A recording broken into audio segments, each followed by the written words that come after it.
and thanks for joining us from our studios in Israel. I'm Aaron Porras, here with ILTV's Morning Briefing. President Donald Trump and Prime Minister Netanyahu have just met face-to-face at the World Economic Forum in Davos, Switzerland.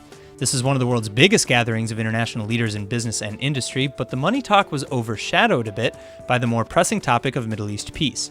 The American president took the opportunity to double down on last year's controversial Jerusalem decision, saying that Jerusalem was officially off the table in future peace talks with the Palestinians. Many say that those peace talks, however, are more or less dead anyway, considering the Palestinians have refused to negotiate with the United States as a result of Trump's decision.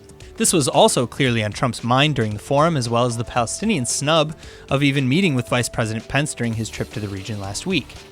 Prime Minister Netanyahu has hailed this administration as a new era in American-Israeli relations, but Palestinians, however, say Trump's Jerusalem decision, along with his threats to continue slashing all financial aid to the Palestinians, is not only dangerous, but also a death strike to the decades-long peace process altogether. But even Europe's top rabbi has joined the international chorus now of those condemning Trump for cutting nearly half of its aid to the Palestinians. Like so many others, he warns that economic pressure, especially on a group classified as refugees, will possibly turn desperate times into desperate measures. It seems that there's trouble in paradise, as top Likud MK and Knesset Speaker Yuli Edelstein has now been exposed speaking quite poorly about Prime Minister and Likud leader Benjamin Netanyahu. In a recording of a private meeting, Edelstein apparently refers to Netanyahu's negative behavior and attitudes towards the press, saying, quote, "This kind of behavior, I admit, is a bit problematic. When Netanyahu speaks as prime minister, nobody bothers him. But the second he starts calling sourpuss, that's where the disaster starts," end quote. He also said that we will find ourselves in the opposition if things continue like this. Netanyahu has long cried foul against the mainstream media in response to what he calls biased and focused attacks on his character. Palestinian security forces this weekend discovered over a dozen roadside bombs and improvised explosive devices across the West Bank. Each one weighed nearly 30 kilograms and appears to have been placed some time ago. It was thanks to the last week of heavy rains that the devices were actually unearthed. The explosives were located on a road between two Palestinian villages in the PA-controlled Area A near Tulkarem. The road is frequented only very seldomly by Israelis. A more thorough investigation is now underway. Earlier this month, a delegation of FBI personnel came to Israel to work hand-in-hand with the Israeli police, as well as to take a closer look at the fraudulent Israeli-based binary options and FOREX industry. Well, according to a former senior FBI official speaking to the Times of Israel, the FBI is not as impressed as one might expect. After overseeing 6,000 special agents over his career, former Assistant Director of the Criminal Investigative Division of the FBI, Joseph Campbell, said that the Forex and binary options firms, which Israeli law enforcement has been lazy to apprehend, ties into transnational crime and has even been used to fund, quote, darker crimes. Crimes like human and weapons trafficking, funding of terror, and more.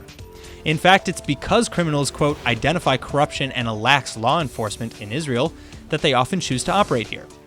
According to Campbell, who has coordinated often with various Israeli forces in the past, Israel must increase development of regulations, consumer rights, and other anti-corruption policies, or else suffer the dire consequences. He continued saying that the blowback of a system like this permeates the whole country, saying that in addition to, quote, money going to kleptocratic regimes, human trafficking, arms trafficking, and terror financing, when you have this unregulated industry generating a lot of money, it leads to public corruption. The availability of cash attracts a lot of bad actors, and this eats away at good governance, end quote. As of this moment, the FBI is pursuing information with regards to the defrauding of thousands of investors out of millions of dollars, focusing on Spot Option and UCOM Communications Ltd. Thousands of protesters have gathered in ASHDOD now for the third consecutive week in opposition to the newly enforced Shabbat market closures bill. Another smaller protest has also sprung up in the Tel Aviv border city of Ramat Gan.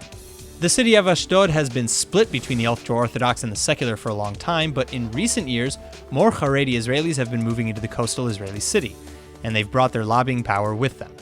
But now, protesters are calling for the Ashdod mayor to resign and for the municipality to fight for the right to choose for itself, as Tel Aviv did.